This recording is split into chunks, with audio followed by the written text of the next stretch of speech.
అందరికీ నమస్తే. ఇదేంటంటే క్వార్టర్ ఇన్స్పెక్షన్ జరిగిందనమాట. చూడండి ఎంత నీట్గా క్లీన్గా పెట్టుకున్నారు చూడండి. ఇదేంటంటే ఈ క్వార్టరు అంటే పాతగా అయిపోతే మళ్ళీ కొత్తగా తయారు చేశారనమాట. రీమోడల్ చేశారు. ఎంత నీట్గా ఉందో చూడండి. క్వార్టర్ ఇన్స్పెక్షన్ అంటే ఎలాగో ఉంచేయటం కాదు, ప్రతి ఒక్కటి ప్రతి మూలన ప్రతి చోట చూస్తారనమాట. ఎంత క్లియర్గా చూస్తారో. ఇది రెండోసారి క్వార్టర్ ఇన్స్పెక్షన్ జరిగిన వీడియో అనమాట.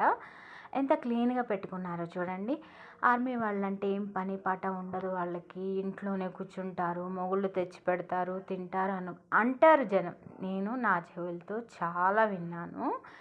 ఎంత పని ఉండిద్ది, ఇంట్లో చేసుకోవాలి, పిల్లల్ని స్కూల్కి పంపించాలి, ఇంకా ఖాళీ అనుకుంటారు. గార్డెన్ ఉండిద్ది, గార్డెన్లో కానీ ఇంట్లో కానీ ఏదో ఒక పని ఏదో ఒకటి చేసుకుంటా మన సైడ్ అన్నీ దొరుకుతాయి, కొనుక్కొచ్చుకొని తినేసేయచ్చు. పిల్లలకి తింటాక కానీ హెల్తీగా అన్నీ ఏదో ఒకటి తయారు చేసుకుంటానే ఉంటారు. ఎవ్వరు కూర్చోరనమాట, చేస్తానే ఉంటారు. వాళ్ళేమి కూర్చుని తింటారు అనుకుంటారు. వాళ్ళు చేసుకునే వాళ్ళు చేస్తారనమాట. ప్రతి ఒక్క ఆర్మీ వైఫ్ కూర్చుని ఏమీ తినదు. ఎంత చాకిరి ఉండిద్దంటే వాళ్ళు డ్యూటీకి వెళ్తారు, వస్తారు, ప్రతి ఒక్కటి వీళ్ళే చూసుకోవాలి, ప్రతి ఒక్క విషయం వీళ్ళే చూసుకోవాలి.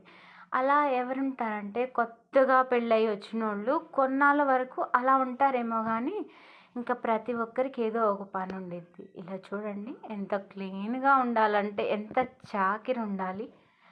ఇది పొలం పనులకి ఆడ పడేసి వెళ్ళిపోయే పనులు కాదు. ఎంత నీట్గా ఎంత క్లీన్గా ఇలా చేయాలన్నమాట. క్వార్టర్ ఇన్స్పెక్షన్లో ఇలా జరుగుతాయి. నేనైతే కొన్ని క్వార్టర్లని చూసి వచ్చానమాట. ఇదొక క్వార్టర్.